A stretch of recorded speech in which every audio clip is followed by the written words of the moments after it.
Amém. Boa noite, meus irmãos. Graça e paz da parte do nosso Senhor Jesus. Como o pastor me apresentou, meu nome é Samuel. Eu trabalho na M3, Missão Mundo Muçulmano. Nós somos uma organização de treinamento e mobilização. Somos o braço de uma organização americana chamada I-Square Ministries. E nós trabalhamos com o treinamento, o preparo e mobilização da igreja e dos cristãos para enfrentar esse que é o maior desafio da história da igreja, que é o islamismo, que é os muçulmanos. Antes da gente começar, eu queria saber quem aqui esteve hoje pela manhã. Pode levantar a mão. Quem não esteve, não pôde estar? Ok. Nós trabalhamos, como eu disse então, treinando, mobilizando a igreja e os cristãos para responder ao desafio do islamismo. O que nós temos visto pelos lugares onde nós temos andado, pelas igrejas que nós temos visitado, pelas cidades por onde nós temos passado, é que em todo lugar que nós vamos, nós constatamos que a igreja ela não conhece, não sabe o tamanho do desafio que é o Islã e automaticamente não está preparada para responder esse desafio e nem mesmo motivada a isso.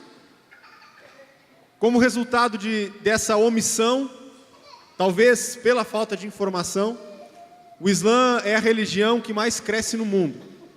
Não se engane achando que, pelo fato de todos os anos, quando sai um censo do IBGE, nós cristãos nos alegramos com os números, pensando que, quando nos informam que os evangélicos estão crescendo no Brasil, e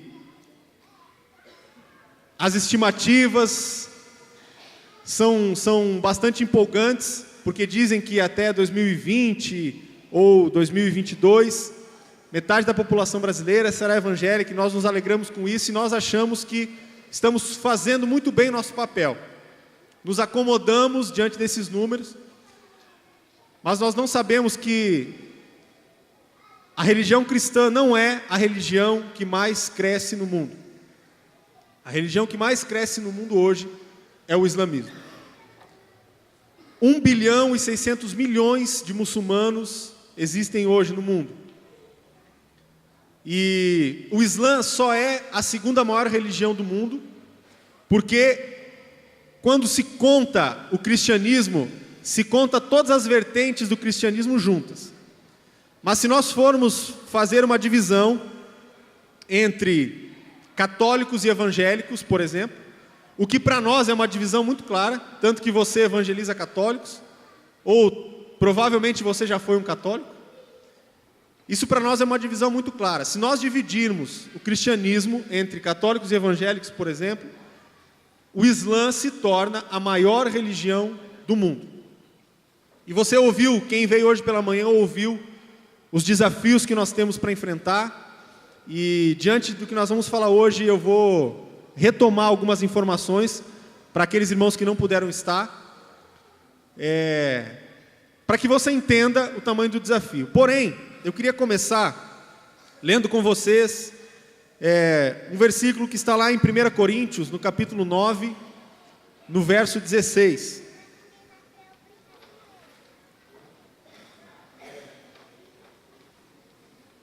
Primeira Coríntios, capítulo 9, versículo 16.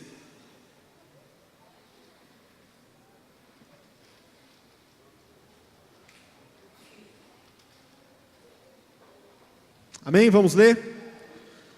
Contudo, quando prego o evangelho, não posso me orgulhar, pois me é imposta a necessidade de pregar.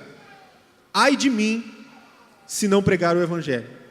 Vou ler novamente. Contudo, quando prego o evangelho, não tenho do que me orgulhar, pois me é imposta a obrigação de pregar. Ai de mim, se não pregar o evangelho. Amém? Tudo o que você ouviu nesses últimos dias de conferência, todas as informações, tudo aquilo que você ouviu e aquilo que você vai ouvir aqui hoje, nesta noite, não faz sentido algum se você não entender essas palavras ditas pelo apóstolo Paulo. Se você não compreender o que Paulo está dizendo aqui, se você não entender qual é a condição que o apóstolo Paulo e os pais da igreja se colocavam em relação à missão de Deus, se você não entender que testemunhar do Evangelho de Cristo não é uma opção para os cristãos, mas é uma obrigação, você não decide, não acorda pela manhã e pensa, hoje eu estou a fim de testemunhar do Evangelho. Ou acorda no outro dia e pensa, hoje eu não estou a fim de testemunhar. Você não tem opção. E essa era a realidade que os discípulos, que os primeiros pais viviam. Essa era a condição na qual eles viviam. Todas as informações, tudo aquilo que você está ouvindo nesses dias e vai ouvir, não faz sentido algum, não passa de mera informação, se você não entender qual é a sua responsabilidade na missão de Deus. E eu não sei se você sabe, mas você tem responsabilidades. A responsabilidade não é dos missionários que o pastor citou, somente dos missionários que o pastor citou aqui, que estão lá nos campos. Essa responsabilidade não é somente do pastor ou da liderança da igreja. Todo cristão que é nascido de novo, ele é um missionário. Há quem diga que se você não é um missionário, você ainda é campo missionário. Você ainda é alguém que precisa ser alcançado pelo Evangelho. Não existe vida cristã ou Evangelho sem proclamação do Evangelho. Você não pode se intitular cristão se você não é um proclamador do Evangelho. Testemunhar de Cristo vem no pacote. Você não pode escolher a fatia do Evangelho que você quer seguir. Então, meus irmãos, você precisa entender a sua condição. Você tem responsabilidades. E o meu objetivo nessa noite aqui é abrir os seus olhos para isso. Amém? Essa responsabilidade era algo tão inerente na vida dos discípulos, que o apóstolo Paulo vai escrever aos romanos que ele era devedor, tanto de gregos quanto de bárbaros, tanto de presos quanto de livres. Ou seja, ele escreve aos romanos dizendo que, diante disso, ele tinha a responsabilidade de pregar o evangelho em Roma. Olhem o que Paulo escreve: eu sou devedor, tanto de grego quanto de bárbaros, tanto de sábio quanto de ignorantes. Por isso, pelo fato de eu ser devedor, pelo fato de eu estar em dívida com vocês, pelo fato de eu estar em dívida com as nações, pelo fato de eu estar em dívida com os perdidos, eu vou a Roma levar a mensagem. Você está em dívida. Você está em débito com as nações. Você deve aos perdidos. Porque você carrega uma verdade que pode mudar a história dessas vidas. Você carrega uma verdade que pode mudar a história das nações. Então você está em dívida. Quando os discípulos escreviam as suas cartas, eles começavam na saudação inicial, eles revelavam qual era a condição que eles viviam em relação à causa do Evangelho. O apóstolo Paulo vai escrever no capítulo 1, versículo 1 de Romanos, a primeira frase que ele escreve, que ele escreve na sua carta aos Romanos, ele diz assim: Paulo, servo de Cristo Jesus, chamado para ser apóstolo, separado para o Evangelho de Deus. Vou repetir: Paulo, servo de Jesus Cristo, chamado para ser apóstolo. Essa palavra que o apóstolo Paulo usa, servo, ela é uma palavra grega, doulos, que significa escravo. Então, quando Paulo vai se identificar, ele escreve: Paulo, escravo de Jesus Cristo. Quando nós lemos a carta de Tiago, na saudação dele, no capítulo 1, versículo 1, Tiago escreve: Tiago, servo de Deus e do Senhor Jesus Cristo, as 12 tribos que andam dispersas. Ele usa a mesma palavra, doulos, escravo. Então ele escreve: eu, Tiago, escravo de Jesus Cristo. Se você for ler a saudação de Pedro na sua segunda carta, ele começa da mesma forma: Simão Pedro, servo e apóstolo de Jesus Cristo. A mesma palavra, servo, doulos, escravo. Judas, quando escreve a sua carta, começa saudando os irmãos da mesma forma. Ele escreve: Judas, servo de Jesus Cristo, irmão de Tiago. Note, irmãos, que todos eles, todos os discípulos, se colocam na condição de escravos. Aí você vai me perguntar: mas Samuel, a Bíblia não diz que eu sou livre? Eu não canto canções em que declaram que eu sou livre? A Bíblia não diz que para a liberdade foi que Cristo nos libertou? Sim. O que a Bíblia ensina é que, no âmbito relacional, preste atenção, no âmbito relacional, você é filho de Deus, você é livre. Porém, em relação à missão de Deus, você é escravo. E o escravo não tem vontade própria. O escravo vive à mercê da vontade do seu Senhor. E essa era a condição que os discípulos viviam.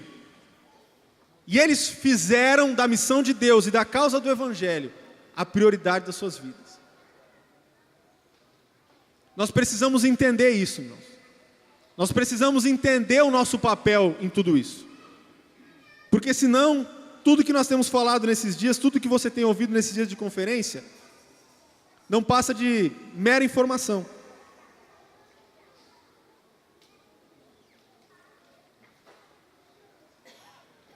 É impossível em um fim de semana nós tratarmos de todo o viés teológico, doutrinário, histórico do islamismo. O islamismo é uma religião de 1400 anos, espalhada por praticamente todos os países do mundo. É uma religião que tem além do seu livro de fé, o Alcorão, tem uma teologia muito profunda. E é impossível nós tratarmos de todo o viés teológico, doutrinário, e muito menos fornecer para a igreja, nesse pequeno espaço, todas as ferramentas que você precisa. Porém, o nosso objetivo aqui é mobilizar você. No mínimo que você saia daqui nessa noite pensando em tudo isso. Pensando na sua condição, pensando o que você tem feito da sua vida em relação à missão de Deus, em como você tem escolhido e decidido gastar os seus dias. Quando nós olhamos para a história, irmãos, principalmente para a história da igreja, nós nos assustamos com o que o islamismo causou na humanidade. Se você pega o livro de Atos, por exemplo, quem gosta do livro de Atos, eu sou apaixonado por esse livro, relata todas as viagens dos discípulos, as viagens missionárias de Paulo, as igrejas em que o apóstolo Paulo fundou. Se você ler o livro de Atos, você vai ver Paulo visitando e plantando igrejas em cidades como Icônio, Listra, Derbe, Antioquia da Psídia. Você vai ver esses nomes aí. Você vai ver que a igreja, os discípulos haviam estabelecido igrejas lá você lembra do livro de Apocalipse? As 7 igrejas do Apocalipse eram igrejas que existiam na época. Todas essas igrejas que eu citei, mais as 7 igrejas do Apocalipse, todas elas foram igrejas estabelecidas, fundadas pelos discípulos, no território que hoje é a Turquia. Ou seja, o berço do cristianismo, o início da nossa história, boa parte dela se encontra no que hoje é a Turquia. E se você vai à Turquia hoje, você encontra um país, apesar de livre, você encontra uma nação em que 98% da sua população é muçulmana. A história da igreja cristã iniciou no Oriente Médio, no norte da África. Quantas vezes na Bíblia você já leu sobre o Egito? Quantas vezes a Bíblia cita o Egito, por exemplo? A história de Deus passa por todas essas regiões. A história da igreja se iniciou no Oriente Médio. E hoje, irmãos, a igreja no Oriente Médio não vive, ela sobrevive. Há 30 anos atrás, 20% da população do Oriente Médio era cristã. Hoje, 4% é cristã. Você lembra do apóstolo Paulo no caminho de Damasco? Quando ele tem aquele encontro fantástico e sobrenatural com Jesus? É lindo o relato da conversão do apóstolo Paulo. Damasco é a capital da Síria. A Síria hoje é um país devastado. A Síria hoje é um país em que as suas principais cidades são dominadas pelo Estado Islâmico, um grupo terrorista. É triste saber que a nossa história começou lá. Mas a igreja dormiu enquanto o Islã crescia debaixo dos panos. E os cristãos foram expulsos daquela região. É triste. Se a gente voltar não muito longe na história, se você lembrar, se você estudou um pouco sobre a história da igreja, ou se você ler, você vai conhecer um grande movimento que surgiu na Inglaterra, no século 17, chamado de o Grande Despertamento. Lá da Inglaterra surgiram grandes homens que hoje têm um papel fundamental na nossa teologia. Nomes como Charles Spurgeon, John Wesley, George Whitefield, Hudson Taylor, que foi um missionário que penetrou no interior da China. A Inglaterra viveu um mover sobrenatural no século 17. A igreja cristã na Inglaterra era uma igreja pujante, uma igreja forte. Os sermões que eram pregados nos púlpitos na igreja da Inglaterra, as pessoas se seguravam nos bancos com medo de ir para o inferno. Tamanho era o poder e a glória que surgia daquela nação. Quase 300 anos depois, a Inglaterra está mergulhada em trevas e em escuridão espiritual. A Inglaterra, que foi o berço de tantos grandes homens, hoje, só na Inglaterra, existem mais de 1.900 mesquitas muçulmanas e de 3 a 5 mil centros islâmicos. A Europa está sendo invadida pelo Islã.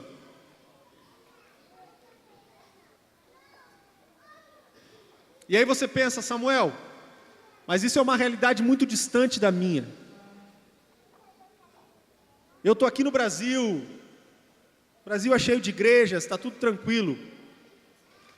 Esse talvez era o mesmo pensamento da igreja naquele tempo. E o nosso desejo é que você abra os seus olhos para a realidade que se levanta. Não é mais uma realidade que poderá vir. Não é algo que poderá surgir. É algo que já está aqui. Eu comentava com o pastor antes do culto que, há uns meses atrás, eu e mais 3 amigos visitamos a mesquita de Belo Horizonte. E nós estávamos numa sala juntamente com alguns estudantes de uma universidade de Belo Horizonte. E eles estavam ali fazendo um trabalho de pesquisa e o imã, que é o líder, o sacerdote da mesquita, ele estava dando uma explanação para a gente sobre o Islã, o que é, como surgiu, aquela coisa toda, os pilares, o que é a religião. Nós estávamos ali ouvindo, nós já sabíamos tudo aquilo, estávamos ali para conhecer um pouco mais e, se tivesse uma oportunidade, testemunhar de alguma forma. E chegou um momento em que ele abriu para fazermos perguntas e um estudante fez uma pergunta para ele. Esse estudante perguntou: o que os muçulmanos estão fazendo para propagar e difundir o Islã no Brasil? E ele, de forma firme, enfática, com um ar de empolgação e orgulho, ele disse: nós estamos trazendo muçulmanos para o Brasil, para islamizar o Brasil. O Brasil é um país livre. O Brasil é um país acolhedor. Os muçulmanos não têm barreira nenhuma para virem até o Brasil. Existem hoje aproximadamente 2 milhões de muçulmanos no Brasil. Nós estávamos há poucos dias, nesse mês de julho, no Nordeste, e fizemos uma conferência missionária em João Pessoa, e lá nós ficamos sabendo pelos pastores de João Pessoa que os muçulmanos em João Pessoa compraram a maior rede de escolas da Paraíba. E iriam começar em breve, provavelmente, a islamizar as crianças, os alunos, de alguma forma. Então, irmãos, é uma realidade que se levanta diante de nós. E ainda que você tenha pouca informação sobre tudo isso, o nosso objetivo é que você comece a enxergar o Islã com olhos mais profundos. Comece a se preocupar com isso, e como o pastor bem falou aqui, se envolva em oração por essa causa, por essa realidade que se levanta. É preocupante tudo o que está acontecendo. Nós, como nação brasileira, nós temos a 3ª maior igreja evangélica do mundo. Está aqui no Brasil. O Brasil tem um potencial missionário muito grande, pastor. Muito grande. E Deus já nos deu. Deus já deu para a igreja brasileira todos os recursos necessários para cumprir a grande comissão. Não faltam recursos nas igrejas, faltam prioridades. Não faltam treinamento, falta interesse e envolvimento dos cristãos. Deus já nos deu o que nós precisamos, irmãos. O que Deus precisa é de comprometimento. É lindo ver o que aconteceu aqui. Eu não estive aqui nos outros dias, mas esses momentos tão lindos. E é tão bom saber que existem igrejas que ainda se preocupam com a missão de Deus. É muito bom saber disso. Nós, como organização missionária, nos sentimos muito felizes em poder participar de tudo isso. Talvez você se enxergue uma pessoa limitada. Eu não sei como você enxerga a sua própria vida. Talvez você se enxergue incapaz de responder ao chamado de Deus. Mas quando nós olhamos para dentro da palavra de Deus, É fácil ver que Deus não precisa de pessoas extraordinárias para construir uma história extraordinária. Deus sempre se utilizou de pessoas comuns, simples, cheias de limitações, cheias de crises, cheias de fraquezas e debilidades, mas que eram comprometidas e dispostas. Se você vai estudar a vida dos discípulos, daqueles homens que Jesus escolheu para caminhar com Ele, se você vai estudar a fundo, talvez você se decepcione com o tipo de pessoa com o qual Jesus caminhava. Pessoas tão frágeis, tão limitadas, com tantas crises. Eu lembro de quando Jesus envia os 12 discípulos para a sua primeira missão, primeira viagem missionária, primeira equipe missionária que Jesus envia. Ele envia os seus 12 discípulos e eles saem pregando o evangelho, curando os enfermos, expulsando os demônios. E eles retornam felizes e alegres com tudo aquilo que Deus havia feito por intermédio deles. E quando eles chegam a Jesus, eles falam: Senhor, no teu nome nós curamos os enfermos, os demônios se submeteram à autoridade, felizes. Jesus olha para os discípulos, Jesus não celebra com eles, Jesus não se alegra com eles, Jesus não parabeniza os feitos deles. Jesus olha para os discípulos e dá uma resposta um tanto quanto estranha. Jesus diz: eu vi Satanás cair do céu como um raio. Parece estranho essa resposta de Jesus, diante da alegria dos discípulos. Mas é evidente que Jesus penetra no íntimo, no coração deles. E Jesus encontra no coração daqueles discípulos o mesmo orgulho que ele encontrou e que ele viu em Satanás na queda. Por isso que Jesus compara o coração dos discípulos com a queda de Satanás. Jesus escolheu pessoas que tinham problemas de orgulho e vaidade. Quando a gente vai estudar a vida do apóstolo Paulo, nós vemos um homem que precisou receber um espinho na sua carne, e ainda que teologicamente se discuta o que era o espinho na carne de Paulo, o mais importante não era o que era o espinho, mas o motivo dele. E o apóstolo Paulo escreve dizendo que foi-me imposto um espinho na carne, para que eu não me ensoberbecesse diante das revelações que ele havia recebido. O apóstolo Paulo tinha problemas com soberba, irmãos. Era um homem limitado. Quando a gente vai analisar a vida do apóstolo Pedro, o pai, o primeiro líder da igreja, aquele homem que toda vez que Jesus falava alguma coisa se levantava cheio de autoridade. Quando Jesus anunciou que seria morto, que seria preso, Pedro se levanta e diz que não permitiria que Jesus fosse preso. Aquele Pedro que quando Jesus lavou os pés dos discípulos, Jesus foi lavar os pés dele e disse: Senhor, eu não vou permitir que o Senhor lave meus pés. Aquele homem que desembainhou a espada no Getsemane para tentar defender Jesus, foi o mesmo Pedro que o negou.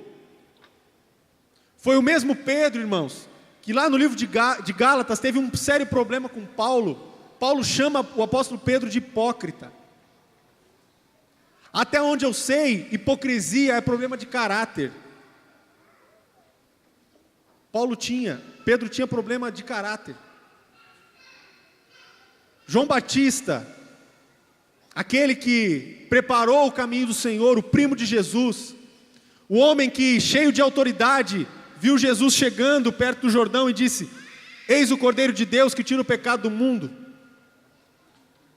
Aquele João Batista que batizou Jesus, que viu o Espírito Santo em forma de pomba, aquele João Batista que ouviu a voz do céu, bradando: este é meu filho amado, em quem eu me comprazo. Esse mesmo João Batista, quando estava preso, chamou os seus discípulos e disse: vão até Jesus e perguntem se Ele é realmente o Cristo, ou se devemos esperar outro. Aí eu pergunto, onde foi aquela fé, aquela certeza que João Batista tinha? João Batista teve uma crise de fé. Quem aqui já teve crise de fé? Quem aqui conhece alguém que já teve crise de fé?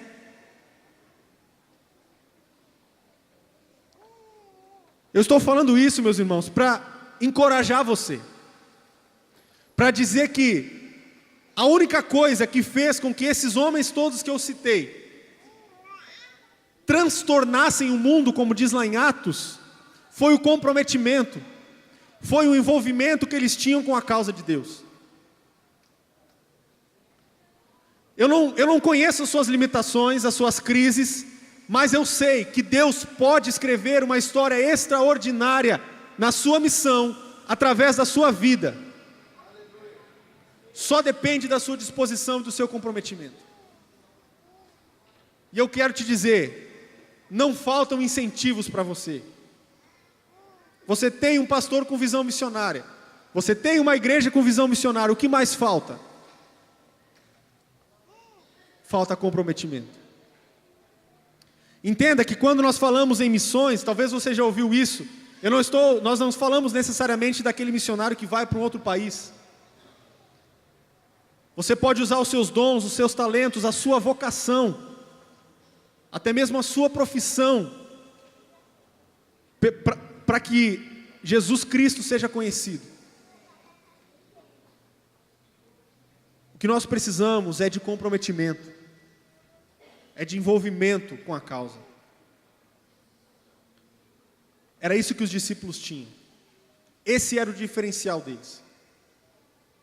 Eu lembro do menino Jesus quando, aos 12 anos, ele é levado ao templo pelos seus pais. José e Maria levam Jesus na festa da Páscoa a Jerusalém. Ele era um menino de 12 anos. E quando termina a festa, você conhece essa história, José e Maria retornam juntamente com a comitiva, com todas as pessoas que migraram de Nazaré até Jerusalém, um caminho longo. E depois de 3 dias, eles não encontram Jesus. Maria se desespera, você que é mãe deve imaginar o sentimento dela. Maria desesperada, procurando Jesus entre aquela multidão, entre os seus parentes, não encontra, retorna juntamente com José para Jerusalém e encontra o menino Jesus no templo, aos 12 anos, conversando, respondendo, discutindo com os mestres da lei, com as autoridades judaicas. E Maria chega até Jesus e diz: por que você fez isso, menino? Acaso você não sabe que eu e seu pai estamos aflitos à sua procura? Jesus dá uma resposta para Maria, que para mim, irmãos, revela muita coisa. Jesus olha para sua mãe e diz: Jesus diz, por que me procuras? Acaso eu não deveria estar cuidando dos negócios do meu pai? Aos 12 anos de idade, Jesus já sabia qual era a sua identidade, qual era a sua missão: cuidar dos negócios do seu pai.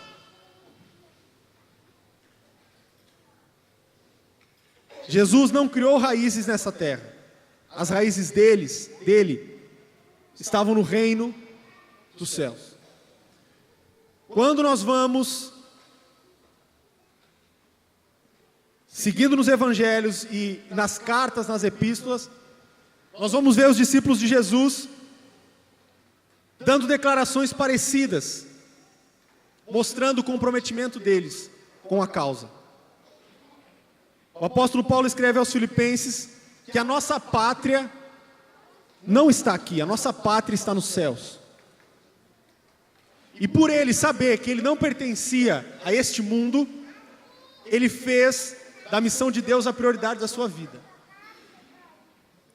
O apóstolo Pedro também vai escrever na sua primeira carta que ele e que os cristãos eram como estrangeiros e peregrinos nesta terra. Eles não pertenciam a esse mundo. O escritor de Hebreus vai dizer que nós não temos aqui nenhuma cidade permanente, mas nós aguardamos a que há de vir. Ou seja, era um pensamento comum dos primeiros cristãos. A missão de Deus era prioridade, porque eles não pertenciam a esse reino. A Bíblia nos chama de embaixadores, de representantes de um reino nesse reino, nessa terra. E a pergunta é: se você é um peregrino, se você é um estrangeiro, se você não tem aqui cidade permanente, se você é um embaixador, por que é que você ainda não se envolveu com a missão de Deus? O que está acontecendo? Qual é o nosso problema, irmãos? O que nós estamos entendendo errado? Nós não podemos dormir como a igreja na Inglaterra dormiu. Nós não podemos dormir como a igreja nos primeiros séculos dormiu, em relação aos desafios que se levantavam diante dela. Eu queria passar alguns dados para você. Muitos deles a Samara já passou hoje pela manhã, mas eu acho interessante, porque muita gente não estava aqui. Eu quero que você preste atenção no que está acontecendo no mundo. Os muçulmanos são o maior grupo não alcançado pelo Evangelho no mundo todo. Estima-se que a cada 24 horas, 37 mil muçulmanos morrem sem jamais terem ouvido o Evangelho. Vão para o inferno todos os dias. Aproximadamente 37 mil muçulmanos.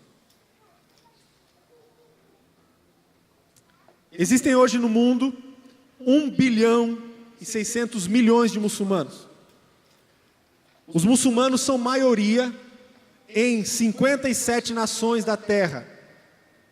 E têm presença significativa e expressiva em outras 40 nações da terra. Eles estão em todos os países do mundo já. Como o pastor falou aqui no início, a igreja cristã envia o menor número de missionários para o mundo muçulmano. E a maioria daqueles que vão não tem preparo suficiente. Estima-se que menos de 1% dos missionários são enviados a países muçulmanos.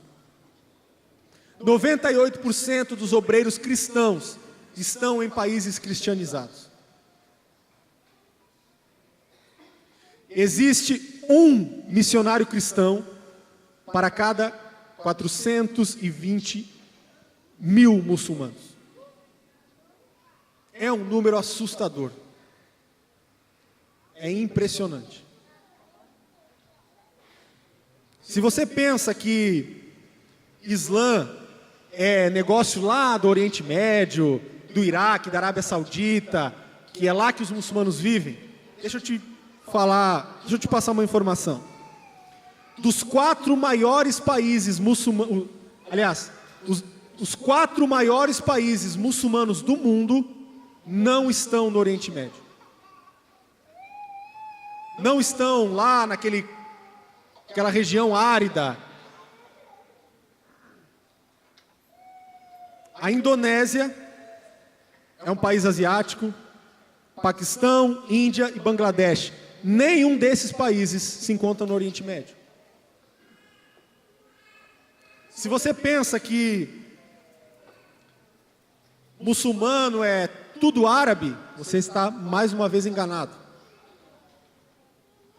Somente 3% dos muçulmanos do mundo falam árabe. E mais de 80% dos muçulmanos do mundo não são árabes. estão espalhados pelo mundo. O Islã não é uma realidade tão distante como muitos pensam. Dr. Samuel Zwimmer foi um missionário cristão, conhecido como o apóstolo aos muçulmanos, foi um dos primeiros missionários aos muçulmanos. Ele dá a seguinte informação: em 1908, existiam no mundo 230 milhões de muçulmanos. 100 anos depois, esse número passou para 1 bilhão e 600 milhões de muçulmanos no mundo.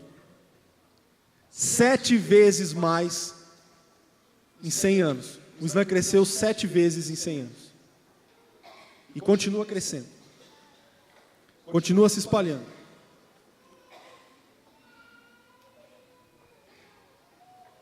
A pergunta que fica é: o que nós vamos fazer diante de tudo isso? Você pode me dizer: Samuel, mas eu não tenho um chamado de Deus para um país muçulmano. A pergunta não é essa. A questão não é se você vai a um país muçulmano. A questão é o que você vai fazer quando os muçulmanos chegarem até você. E eles vão chegar. Eles já estão chegando. Quando você for para o trabalho e se deparar com um muçulmano trabalhando ao seu lado. Quando você for largar um currículo numa empresa e descobrir que o dono daquela empresa é um muçulmano. E ele vai começar a fazer perguntas para você. Vai começar a fazer perguntas sobre a sua fé. E não vão ser essas perguntas que o pastor citou aqui como rasas. Não. Ele vai perguntar para você se alguma vez na Bíblia Jesus disse: eu sou Deus, me adorem. Aí você vai dizer: claro que disse. Aí você vai pegar a sua Bíblia e vai começar a vasculhar ela. Onde Jesus diz que é Deus, Jesus diz que é Deus, Jesus diz que é Deus. E vai vasculhar os evangelhos e você não vai ver Jesus dizendo: eu sou Deus. Aí ele vai dizer que Jesus não é Deus, é só um profeta. E você não vai saber responder. Aí ele vai fazer outra pergunta para você. Ele vai chegar em você e vai dizer assim: aonde na sua Bíblia diz que Deus é uma trindade? Aí sabe o que você vai fazer? Você vai pegar a sua Bíblia de estudo, como essa aqui, da irmã, vai virar lá na última página, vai no dicionário procurar a palavra, na concordância bíblica, onde é que está escrito trindade. Agora eu vou mostrar para ele. E você não vai encontrar a palavra trindade na Bíblia. E você vai dizer: meu Deus, trindade não está na Bíblia. E ele vai dizer: claro que não, isso foi uma doutrina criada por Paulo. Deus é um só. 3 deuses, Pai, Filho e Espírito Santo são 3 deuses. Isso é politeísmo. E você não vai saber responder. Porque você talvez não conhece nem a sua própria fé.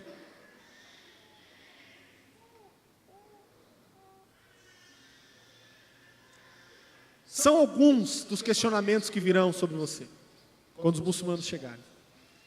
E muitos questionamentos como esse têm feito com que pessoas abandonem a fé cristã, como um pastor em João Pessoa, líder das Assembleias de Deus de João Pessoa, que se converteu ao Islã. Líder das Assembleias de Deus. Todas essas questões que eu coloquei, essas 2 perguntas que eu coloquei para você, meu irmão, não se assuste, ou se assuste talvez, não sei, mas elas têm respostas. Jesus é Deus sim, fique tranquilo. Deus é sim uma trindade. A Bíblia tem provas suficientes disso. A nossa fé é uma fé muito bem alicerçada. É uma fé muito bem firmada, mas você precisa conhecê-la. Se você não conhece a sua fé, você vai ter problemas, sérios problemas. No Paquistão, 200 mil estudantes são treinados todos os anos, 8 horas por dia, estudando o Alcorão e até mesmo teologia cristã, para islamizar os cristãos. Essa é a realidade que está diante de nós. É uma realidade por vezes assustadora. Mas eu já passei do momento do susto. Eu já não fico surpreso com essas informações. Quando eu comecei a conhecer o Islã, para você, a título de curiosidade, o meu pastor no Rio Grande do Sul, eu sou gaúcho, o meu pastor no Rio Grande do Sul é um ex-muçulmano. É um muçulmano que se converteu a Cristo, é pastor hoje, um homem de Deus. Quando eu comecei a estudar o Islã, eu me assustei muito no início com tudo isso, mas hoje eu encaro esse desafio como uma oportunidade de participar de uma história tão linda que Deus vai construir entre os muçulmanos. Você tem a oportunidade, o privilégio de participar da história da missão de Deus. Não há maior honra para um ser humano do que poder trabalhar ao lado de Deus. Ele é o Deus da missão. Ele é o Senhor da seara. E você tem o privilégio de trabalhar ao lado dele. Que honra maior que essa? Não há honra maior que essa. O apóstolo Paulo, quando ele escreve aos Filipenses, ele diz que ele era circuncidado ao 8º dia, da tribo de Benjamim, hebreu de hebreu, quanto à lei, fariseu. Ele vai escrever, o apóstolo Paulo escreve aos Gálatas que ele excedia em judaísmo a muitos dos seus contemporâneos. O apóstolo Paulo era o cara mais top, um dos caras mais tops da sociedade onde ele vivia. O apóstolo Paulo tinha um nome conhecido. O apóstolo Paulo era respeitado, quando era Saulo ainda. Ele era respeitado, ele era admirado, ele tinha status social e político. Mas quando ele tem um encontro com Deus, quando ele tem a oportunidade de se engajar na missão de Deus, ele escreve aos Filipenses que tudo isso se tornou para ele como esterco, como algo sem valor. Paulo deixa claro que a maior honra na sua vida era servir na missão de Deus. O maior privilégio que você pode ter na sua vida é ter a oportunidade que você tem de se engajar na missão de Deus.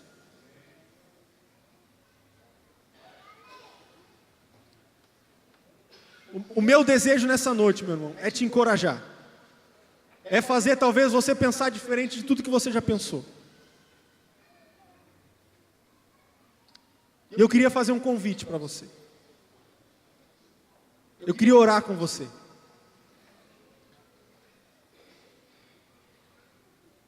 Eu queria orar com aqueles que estão dispostos a se comprometer com essa história tão linda que Deus está escrevendo na terra.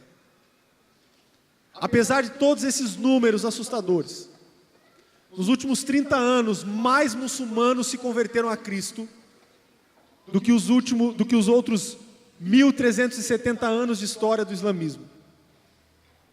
Deus está escrevendo uma história linda na humanidade. E você pode fazer parte disso. Eu queria, pastor, convidar aqueles que querem se engajar na missão de Deus a virem até aqui à frente orar comigo.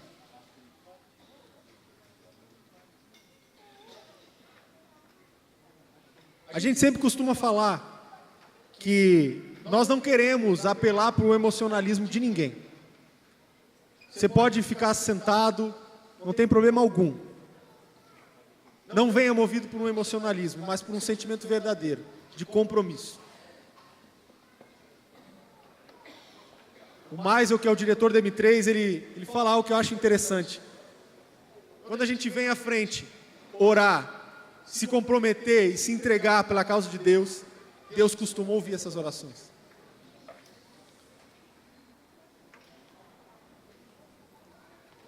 Você está tendo essa oportunidade, irmãos, de ser uma testemunha viva Talvez você vá para os lugares mais longínquos dessa terra. Talvez você vá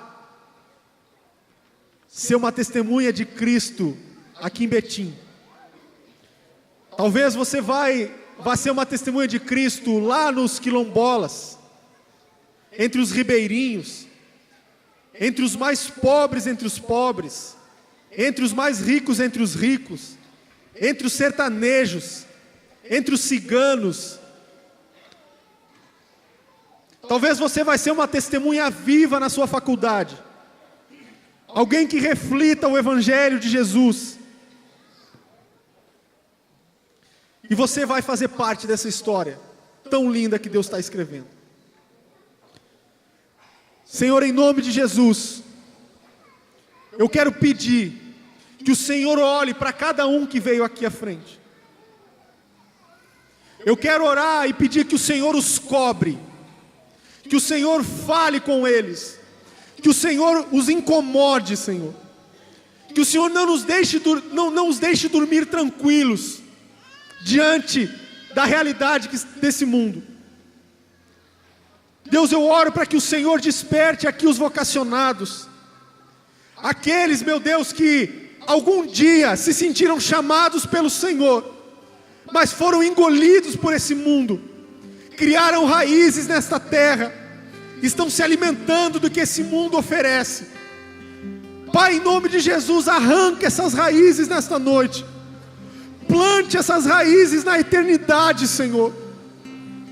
Deus, aqueles irmãos que têm gastado a sua vida para acumular tesouros nessa terra, onde a traça e a ferrugem corroem, onde o ladrão rouba, Deus, eu oro para que o Senhor levante esses teus filhos para acumularem tesouros no céu, onde a traça e a ferrugem não corrói, onde o ladrão não rouba, Pai, onde o fruto das mãos dos teus filhos durem para a eternidade. Deus, desperta chamados nesta noite, desperta vocações nesta noite. Senhor, talvez tem irmãos aqui que estão precisando de uma direção, que já têm o seu coração dispostos, mas não sabem para onde ir, Senhor, não sabem por onde começar. Eu oro para que o Senhor fale com os teus filhos, visite-os nesta noite, Senhor. Eu oro para que o Senhor continue, Pai, colocando a visão missionária nesta igreja, na liderança desta igreja. Oh Deus, que em nome de Jesus a tua igreja no Brasil, Senhor, se levante como uma igreja missionária, uma igreja enviadora, uma igreja que não priorize os templos, mas priorize os perdidos, aqueles que carecem ouvir do Senhor, Pai. Deus, isso é o Evangelho. O Evangelho não é a minha necessidade, Senhor. O Evangelho é a necessidade do outro. O Evangelho é a necessidade do meu próximo. Deus, que em nome de Jesus o Senhor levante aqui testemunhas. O Senhor levante aqui homens e mulheres, Pai, que vão transtornar esse mundo. Homens e mulheres que vão escrever, que vão participar dessa história. Pai, escreva histórias extraordinárias aqui, através dos teus filhos, desses, Pai, que verdadeiramente estão comprometidos com a tua causa. Muito obrigado por esse tempo, obrigado por essa igreja, obrigado por falar conosco nesses dias, Senhor. Em nome de Jesus, mantenha essa chama acesa, para a honra e glória do santo nome do Senhor Jesus.